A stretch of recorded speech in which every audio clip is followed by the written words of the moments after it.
शैलाठारी जनसंपर्क पदयात्रा तथा आम नुआ वर्षर बेरघाट कार्यक्रम में आम विजु जनता दलर समस्त कर्मीवृंद तथा आम सहलार निर्वाचन मंडल समस्त तथा आम सहला ब्लॉक बहुत आम माँ भौणी मैंने समस्त जनसाधारण युवक पीढ़ी मैंने जितकी हिसाब से आप योगदान देते आप निश्चित भाव देखिपे आ मत बहुत खुशी लगुच जिन प्रकार गोटे आम समावेश होती जितकी लोक भिड़ अच्छे निश्चित भाव ये जना पड़े आम मान्यवर राज्य सरकार मान्यवर मुख्यमंत्री श्रीयुक्त नवीन पट्टनायक जहाँ सब योजना अच्छे निश्चित भाव लोक पाखे पहुँचुची और लोक मैंने उपकृत हो पार्छन से आज आप देखुए उदाहरण स्वरूप जितकी समावेश में आपण मैंने देखुए जनगहली आमको निश्चित देखिक बहुत आश्चर्य लगला और निश्चित भाव में बहुत खुशी अच्छा लोक मैंने ये उत्साह सहित ये समावेश योगदान करें आज आप देखुए आम मान्यवर विधायक श्रीयुक्त सुशांत सिंह आयकर देह असुस्थ था सत्वे भी से सबुबले लोक लगी लोक सबुबले काम मैंने कर आसुचन से सबुबले युवक पीढ़ी मैंने के आगे जी माँ मैंने सब आगे सब प्रत्येक क्षेत्र में आगे जी से सबुबले चिंता कर आसुचन से देह के ना देखा सबुबले लोक मान लगी से काम कर आसुचन से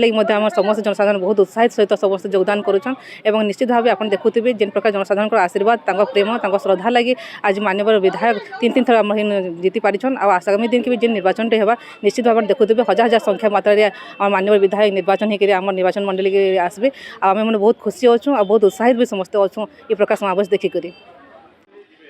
देखुन भटली निर्वाचन मंडली सोहला ठारे आमर जे पश्चिम टाणुआ नेता लोकप्रिय विधायक भटलीर माननीय सुशांत सिंह नेतृत्व में विशाल जनसमावेश और रैली होता सोहला सहर में हजार हजार संख्यार लोक सहर परिक्रमा कले नवीन बाबूर जो लोकाभिमुखी कार्यक्रम अच्छे एवं विशेषकर भटली और सोहला अंचल जहाँ विकास होचे तार लोकों पाखे जावाई और जनसंपर्क रखबार लगी तार संगे संगे विकास कथा कहबार लगी लोक पाखे आम आज समस्ते रैली जाइलु एवं समस्ते आमर लोक मैंने स्वागत करते सहर में एवं जय नवीन पट्टनायक एवं विजु जनता दल जिंदाबाद कहते आज सारा ओडिशा रे नवीन ओडिशा नवा ओडिशा कार्यक्रम माध्यम गाँव सहर तक विभिन्न जगह कार्यक्रम होचे से क्रम आज देखले आपण मैंने जो विशाल रैली लोग उत्साह और उद्दीपना समस्ते माननीय मुख्यमंत्री नवीन पट्टनायक को आस्था प्रकट करुछन आगामी 2024 आम जो भोट अच्छे लोकसभा और विधानसभा भोट अच्छे लोक आस्था और विश्वास प्रति नवीन बाबू एवं ये जनसमावेश देखले आप एत हजार संख्यार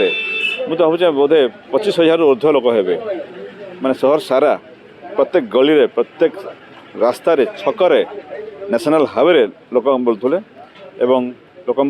उत्साह थिला विजु जनता दल प्रति एवं आमर स्थानीय विधायक सुशांत सिंह प्रति धन्यवाद लोक मानू आमर सांगरे एत किलोमीटर पाखापाखि 5 किलोमीटर रास्ता चली चली आसिले एवं सहर परिक्रमा कले एवं आमर सरकार जहाँ योजना भी आम लोक कहूलु एवं लोक मैंने आमको बहुत स्वागत समाधान कले से समस्त को धन्यवाद देमी बीजेपी आम जिला सभापति तरफ एवं आमर लोक तरफ आमर दल तरफ समस्त को धन्यवाद जनाबी आमर देखुन नवम्बर रैली करासी एवं मोर स्वास्थ्य नवम्बर ठीक नहीं थबार लगी से चेंज करी विगत मसरे 7 तारिख रे आम भल्ली ब्लक कराई आज सोहला ब्लक कराई एवं आमर सोहला ब्लक 27टा पंचायत जनसाधारण आमर माँ मैंने समस्ते जोग दे युव समाज एवं माने से नुआखे भेटघाटा मु नवम्बर रे स्वास्थ्य ठीक नहीं थी से बाहर रही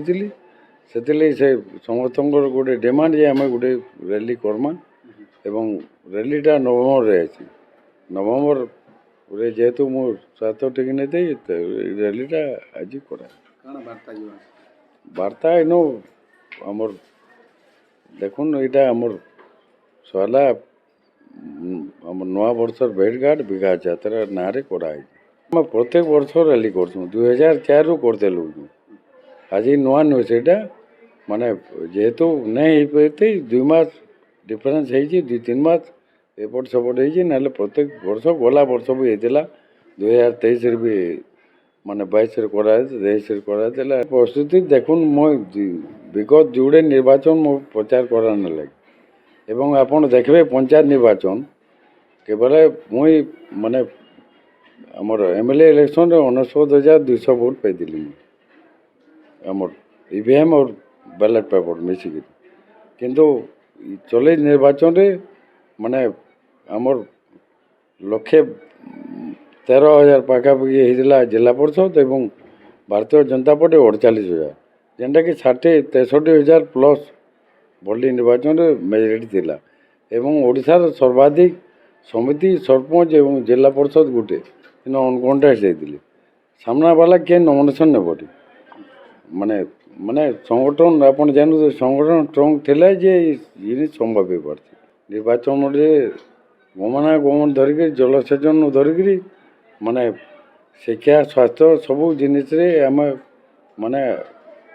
ବହୁତ ରେଭନ୍ୟୁ ନରୁ କଲାନ ଏବଂ ଏଇନ ଆମର ବୋରିଂନୁ ଧରିକିରି ଆମର ଗଙ୍ଗାଧର